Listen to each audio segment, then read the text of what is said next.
Hello 10th standard. ಇವತ್ತು ನಾವು trigonometry ಚಾಪ್ಟರ್ನ ಕಂಪ್ಲೀಟ್ ರಿವಿಷನ್ ಮಾಡೋಣ. Let start. Introduction to trigonometry ಚಾಪ್ಟರಿಂದ ನಮಗೆ 6 ಮಾರ್ಕ್ಸ್ ಸಿಗ್ತಾ ಇದೆ. ಇದರೊಳಗಡೆ ಹೇಗೆ ಡಿವೈಡ್ ಮಾಡ್ಬೋದು ಅಂತ ಹೇಳಿದ್ರೆ 1 mark question, 2 mark question and 3 mark question.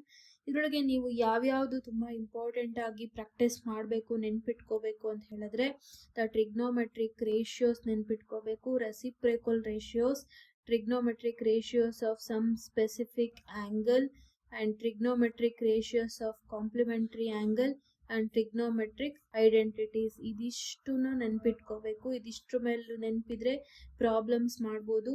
ಹಾಗೆ 1 ಮಾರ್ಕ್ ಕ್ವಶನ್ ಅಲ್ಲೂ ಕೂಡ ಕೇಳುವಂಥ ಚಾನ್ಸಸ್ ಇರುತ್ತೆ. ಹಾಗಾಗಿ ಇದಿಷ್ಟು ಇಂಪಾರ್ಟೆಂಟ್. ಇದನ್ನ ಪ್ರಾಕ್ಟೀಸ್ ಮಾಡ್ಕೊಂಡು ಹೋಗಿ, ಇದು ತುಂಬಾನೇ ಇಂಪಾರ್ಟೆಂಟ್ ಆಗತ್ತೆ. ಈಗ ಒಂದಷ್ಟು ಕ್ವಶನ್ ನಾವು ಟ್ರಿಗ್ನೋಮೆಟ್ರಿಯಿಂದ ಸಾಲ್ವ್ ಮಾಡೋಣ. ಸೊ ಈ 1 ಮಾರ್ಕ್ ಕ್ವಶನ್ ನೋಡಿ ಏನಿದೆ, 1 minus tan square 45 degree divided by 1 plus tan square 45 degree is equal to ಅಂತ ಹೇಳ್ಬಿಟ್ಟು 4 ಆಪ್ಷನ್ ಕೊಟ್ಟಿದ್ದಾರೆ. ಏನೇನು? tan 90 degree, sin 45 degree, cos 0 degree and sin 0 degree. So ಇದನ್ನ ನಾವು ಸಾಲ್ವ್ ಮಾಡ್ತಾ ಹೋಗೋಣ. ಯಾವುದು ಅಂತ ಫಸ್ಟ್ ಇಲ್ಲಿ ವ್ಯಾಲ್ಯೂ ಬರ್ಕೊಳ್ಳೋಣ. 1 ಮೈನಸ್ tan ಸ್ಕ್ವೇರ್ 45 ಡಿಗ್ರಿ ಅಂದ್ರೆ ಏನು? That is also 1 divided by 1 plus 1 ಆಗುತ್ತೆ. So 1 minus 1 is 0, 1 plus 1 is 2, 0 by 2 is obviously that is equal to 0. So sin 0 is 0.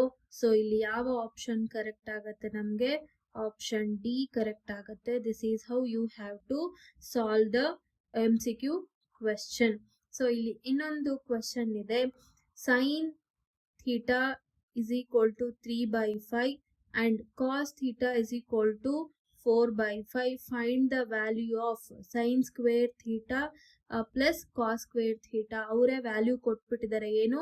sin theta ಏನು 3 by 5. ಸೊ ಅದನ್ನ substitute ಮಾಡೋಣ.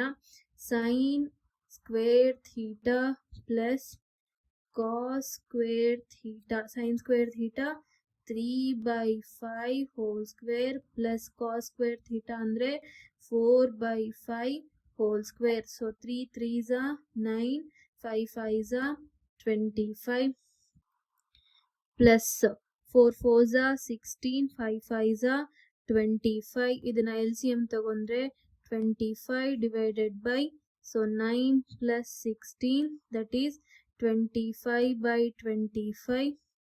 So that is 1. So ಹಾಗಾಗಿ sin square theta plus cos square theta value, sin square theta plus cos square theta value ಏನು ಬಂತು? ನಮಗೆ 1 ಬಂತು. So this is how you have to solve the question. ಈ question ನೋಡಿ, in the given figure write the value of sin C and cos A. So ಇಲ್ಲೊಂದು figure ಕೊಟ್ಟಿದ್ದಾರೆ. ಏನಿದೆ? A B C triangle. ಇಲ್ಲಿ AB 12, AC 13 and BC 5. So ಇಲ್ಲಿ ನಾವೇನ್ find out ಮಾಡಬೇಕು? sin C and cos A find out ಮಾಡಬೇಕು. sin C ಅಂದ್ರೆ ಯಾವುದು? ಈ ಆಂಗಲ್ ತಗೋಬೇಕು. sin C ಇದು ನಮಗೆ ರೇಷಿಯೋ ಏನು? Opposite side by hypotenuse. C ನ ನಾವು ಕನ್ಸಿಡರ್ ಮಾಡಿದಾಗ ನಮಗೆ ಆಪೋಸಿಟ್ ಸೈಡ್ ಯಾವ್ದಾಗತ್ತೆ? 12. ಸೊ 12 ಹೈಪೋಟೆನಸ್ ಯಾವ್ದಾಗತ್ತೆ? 13 ಅಂಡ್ cos A ಅಂದ್ರೆ ಈ ಆಂಗಲ್ ತಗೋಬೇಕು. cos A ಇಲ್ಲಿಂದ ನಾವು ಅಬ್ಸರ್ವ್ ಮಾಡಿದಾಗ cos A ಅಂದ್ರೆ adjacent side by hypotenuse. Adjacent side ಯಾವುದು? A ಆಂಗಲ್ಗೆ 12, that will we will write 12. Hypotenuse ಯಾವುದು? 13. So this is your answer. ಈ ಕ್ವೆಶ್ಚನ್ ನೋಡಿ, in the given figure find the value of sin C plus cos A. ಇಲ್ಲೊಂದು figure ಕೊಟ್ಟಿದ್ದಾರೆ, ABC triangle. ಇದನ್ನ use ಮಾಡಿಕೊಂಡು ನಾವು value of sin C plus cos A ನ find out ಮಾಡಬೇಕು. But ಇಲ್ಲಿ ನಮಗೆ ಹೈಪೋಟೆನಸ್ ಏನು ಅಂತ ಗೊತ್ತಿಲ್ಲ. ಹಾಗಾಗಿ ಫಸ್ಟ್ ನಾವೇನ್ ಮಾಡಬೇಕು? ಹೈಪೋಟೆನಸ್ ಏನು ಅಂತ ಕಂಡು ಹಿಡ್ಕೋಬೇಕು. So how you will find out? Using Pythagoras theorem, that is AC square is equal to AB square plus BC square. So AC square ನಮ್ಗೆ ಗೊತ್ತಿಲ್ಲ, ಹಾಗೆ ಬರ್ಕೊಳ್ಳೋಣ. AB ವ್ಯಾಲ್ಯೂ ಏನಿದೆ? 1 whole square plus BC value root 3 whole square. Here 1 to 1, so ಇಲ್ಲಿ square cancel ಆಗ್ಬಿಟ್ಟು 3, so that is 4. AC square is equal to square root AC is equal to square root of 4 ಆಗುತ್ತೆ. So AC is equal to ಏನು ಬಂತು ನಮಗೆ, square root of 4 is 2. So AC value ಏನು ಬಂತು, 2 ಬಂತು. Using this we have to find out ಏನು sin C ಅಂತ ಹೇಳಿದ್ರೆ sin ರೇಷಿಯೋ ಏನು opposite side by hypotenuse. So opposite side ಅಲ್ಲಿ sin C ಗೆ ಇಲ್ಲಿ ಆಂಗಲ್ ನ ನೋಡಿದ್ರೆ ಅಪೋಸಿಟ್ ಸೈಡ್ ಅಲ್ಲಿ ಯಾವ್ದಿದೆ, 1, hypotenuse 2 and cos A is equal to adjacent side by hypotenuse. So adjacent side cos A, that is here adjacent side 1 by 2.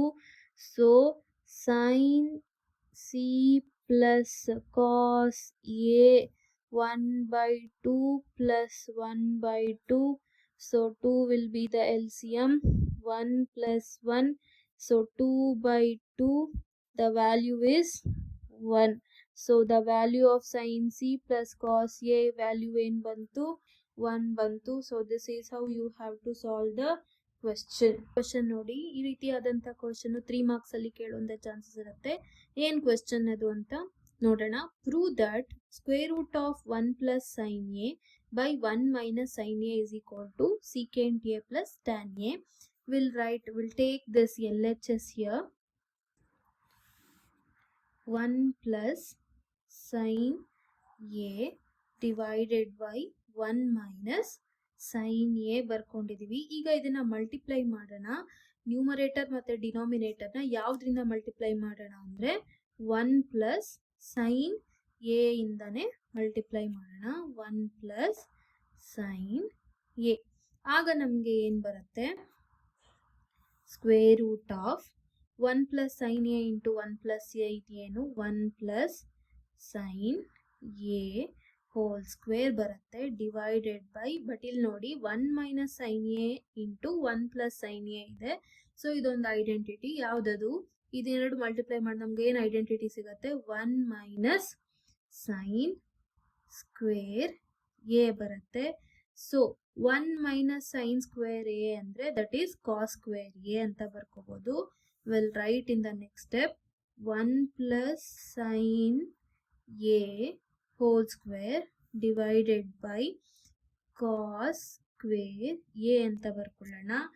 So take out square root.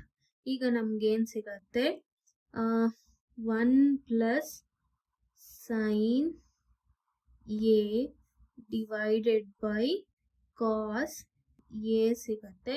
ಇದನ್ನ ನಾವು split ಮಾಡಿ ಬರ್ಕೊಂಡಾಗ 1 by cos A plus sin A by cos A ಸಿಗತ್ತೆ. So 1 by cos A ಏನು, secant A plus sin A by cos A ಏನು, tan A.